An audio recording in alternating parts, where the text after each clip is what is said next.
How to get Wattpad app on your Android. Hello everyone, welcome to this channel. I'm Emily and I'm here to help you out today. So without any delay, let's get started. Now first of all, open up your Chrome browser on your device, and after that, just on the search bar, you have to search for Wattpad app.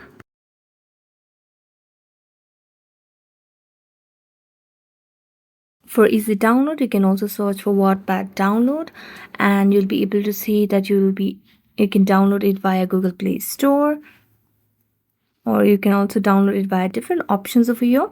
So if it's easier and convenient for you, you can definitely go for Google Play Store as well. I'm going to tap on Google Play Store and it will give me the option. So just tap on install and you'll be able to get Wattpad app on your Android. So thanks so much for watching this video. If you enjoyed it, don't forget to like, subscribe and hit the bell notification for more updates. That's it for today. See you next time.